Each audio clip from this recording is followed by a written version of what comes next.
This is how a few can actually control the mass. Because you can't do it with tanks in the streets and soldiers at the door. There's too many people. It's like trying to physically herd sheep together. You can't do it. You'd need a man, maybe more than one, for every sheep to do it physically. You have to do it through the mind. Either through fear or through conditioning people to think the way you want them to think.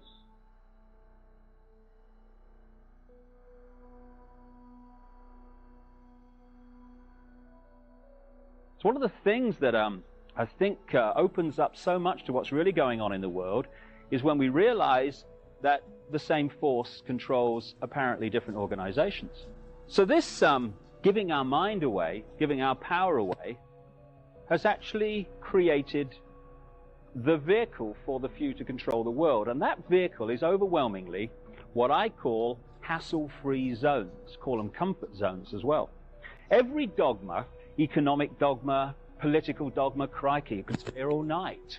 Each of those dogmas and societies in general are all hassle-free zones. By that I mean there is a very narrow area of acceptable thought and behavior, the norm, which, if you conform to it, you're left alone. You're hassle-free. No one calls you mad. No one calls you dangerous. No one gives you a hard time for the crime of being different if you conform. If you start to think, well, actually, you know, I've got a mind of my own, and it's a unique mind, and therefore I'm going to have my unique truth and my unique view of me and life and everything, you start to get very dangerously close to the edge of the hassle-free zone, and eventually, if you keep going, you step outside of it. At that point, he's mad, he is. She's, what strange she is. He's dangerous, he is. Oh. And most people don't want that hassle. They don't want to be treated like that. So most people, even if they put their toe out there, go, oh my goodness, I'm staying in here, it's flipping hassle out there. So what happens? The mass comes up.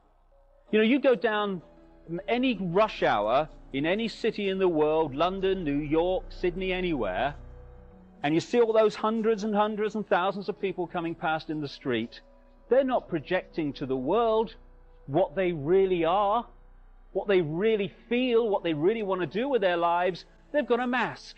And it's a mask that says, this is not really me, but this is what I think is acceptable to everyone else, so I can occupy the hassle-free zone.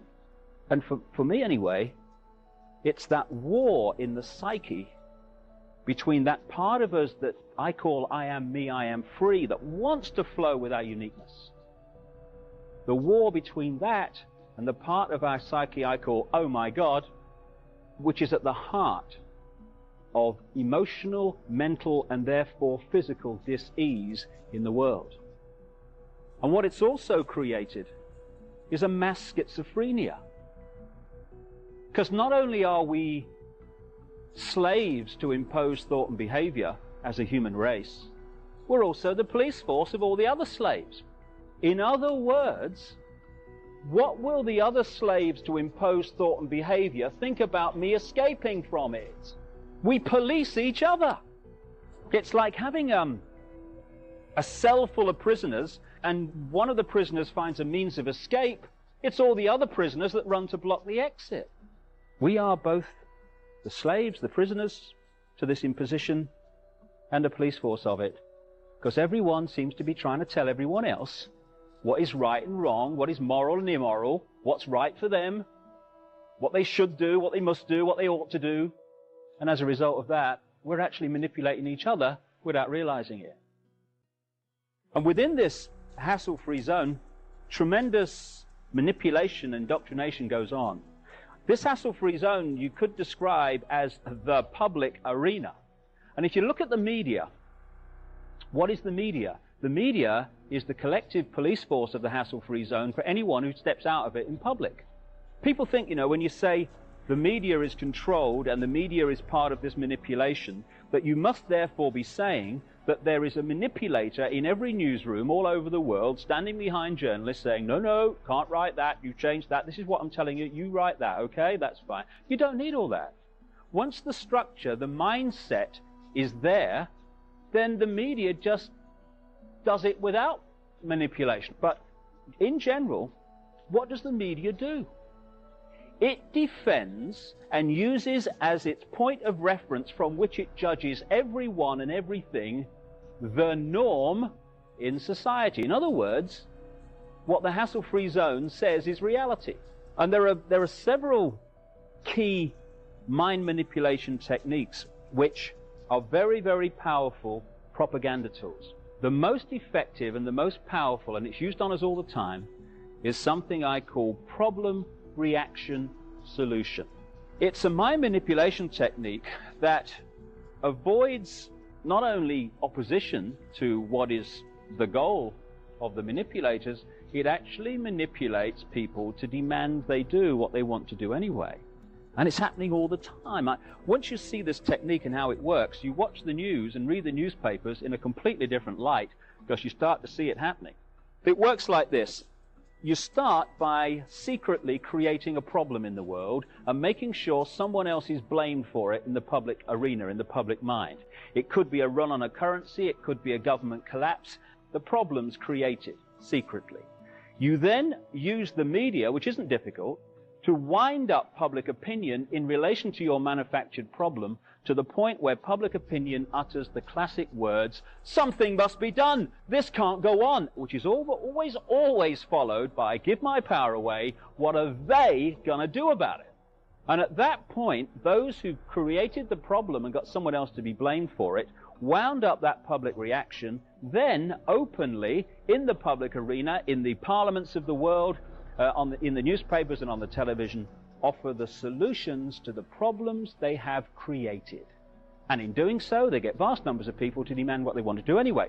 If you want more cameras in the streets, crikey, they're going up all over the place in Britain. If you want more cameras in the streets, you want a more armed police force, you want more authoritarian laws, greater erosions of freedom, and you want the public to demand you do it, then get the public frightened of crime. Either let society break down so there is more crime, or emphasize crime to be worse than it really is in some areas. Get people frightened, and the first thing people do when they're in fear about something is they look for someone out there to protect them from what they're frightened of. So, get people frightened that they're going to be burgled, and they'll demand you take the freedoms away. They'll demand cameras in the streets and more authoritarian laws. The goal of this manipulation, and has been for a very long time, is to get the world population to see as a good idea, or the only option in given circumstances that are manipulated into place, the creation of a one world government to which nation states would be principalities, administrative units, a world central bank which would administer all financial transactions on the planet, a world currency which wouldn't be coins and notes, it would be merely electronic, cashless society for which there are fundamental implications for freedom, a world army under centralized control with nation-state armies dismantled under the justification of seeking peace, and a microchipped population linked to a global computer, the latter of which sounds bizarre to many people on first hearing, except that we are ridiculously close to it and the technology already exists. The way that this can be done with a very few people, at the peak, that is because if you look at every organization today, a university, society, anything, a multinational company, business of any kind, they're structured as a pyramid. The pyramid is the structure of society today. I believe that we're actually moving in this spiritual awakening that's going on now from the pyramid to the circle, which is a very, very different way of people contributing to society. But at the moment we have the hierarchy, the pyramid, which works like this. In any organization, you've got a very, very few people at the peak of the pyramid. That very few people know exactly what that organization's about, what its real agenda is, what it's really trying to achieve. The further you come down from that peak in any organization, you're meeting more and more and more people who know less and less and less and less about what the organization's really about. They only know their part, keeping from everyone else in the pyramid how what they're doing in apparent innocence links in with what other people are doing in apparent innocence to produce a very sinister pattern. So every one of these institutions that control the direction of the world and our daily lives is a pyramid. The banking system is a pyramid. You go into the local bank, the person you meet across the counter won't even know what's going on in the bank manager's office behind them, let alone what's going on at board level and higher. So the banking system is a pyramid going to a peak. So is the global media and so on. And there is a global pyramid within which all these work, in which the peaks of all these individual pyramids, banking, business, media, etc., fuse into one peak. And up there, it's speculated by many people, there perhaps may be no more than 13 families, 13 people at the peak, pervading down through these different levels the same basic policy, which is pushing the world towards more and more centralization of power. Politicians walk the world stage as if they are the final arbiters of power in the world. So when a president speaks, the cameras run and it's flashed around the world, prime ministers and such like.